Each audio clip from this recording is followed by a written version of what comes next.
Welcome back to the car series. Thanks to Philip Silverman, who suggests that my classes or my discussions on the Torah portion come out a little bit late every week for him to watch at work when he goes home. So we're going to do it in the car because this will hopefully be not before he goes home for work because it's 11 in the afternoon. Fascinating question. This week's Torah portion today, we see the concept of God hardening Pharaoh's heart, which of course opens us up to this discussion of, is it fair that Pharaoh keeps getting beaten and beaten and beaten when essentially he has lost the free will and the ability to choose himself? I will reflect it back on a different question I had with a very talented, tremendous rabbi. I don't know if he's watching today. I will privately share this message with him, who says that he is addicted to food, that again, this is a very common problem I see, and I'll just call people out on it. It's something I dealt with. Being in the rabbinical field, being in the outreach field, working with other Jews, you're surrounded by delicious food, a lot of sitting, a lot of talking, which are all complete nightmares. And the reason why a lot of people that are working in outreach and working in Jewish, discussions, stuff like that, wind up getting overweight.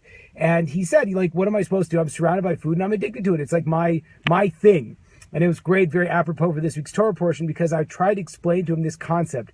There's an idea that God makes us in such a way that we become accustomed to our habits, that we become enslaved by our habits. And then it becomes completely incomprehensible for us to go and start to break those types of habits. So the interesting thing was, it wasn't necessarily God clamped down on Pharaoh and said, now you can't not choose anymore, but rather Pharaoh embraced this lifestyle of making the wrong choice over and over and over again until it became absolutely illogical and insensical and crazy that he would change his viewpoint and change his mind. And the exact same thing is true in a lot of times with food.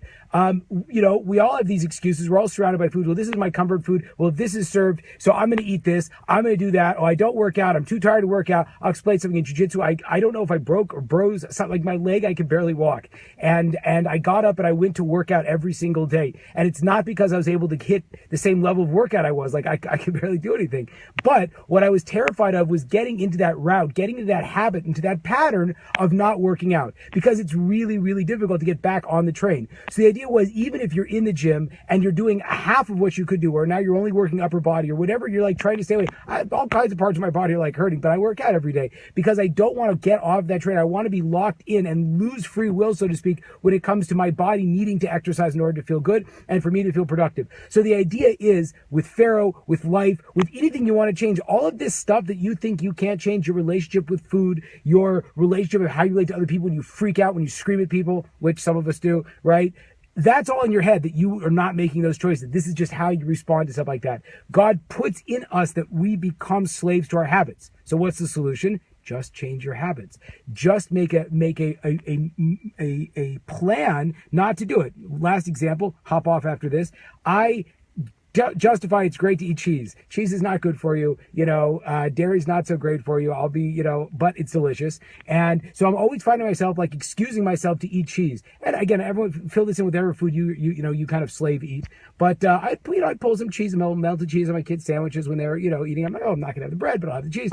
Anyway, what I realized was I was eating cheese, and I had to tell myself, just ask yourself, is this cheese? And if the answer is yes, don't do it. And amazingly enough, this week I was able to go without eating cheese. And that was fantastic. So the idea is, again, you have to change your habit. You have to change your mindset. I love you, Julie. You're the best. Change your habits, change your mindsets, and that will unleash, just like we saw with Pharaoh, that will unlock slavery to those habits. And you can choose if you want to be slaves to good habits or slaves to bad habits. And even if those habits get challenged, like in the case of my leg injury, right? Just keep doing them. Just do the best you can. Just show up, because eventually you will get healed, but it'll be much harder to go back onto your good habits if you've gotten out of the habit. I just said that a lot. I want to wish everyone a Shabbat Shalom. Thank you very much. Have a great day.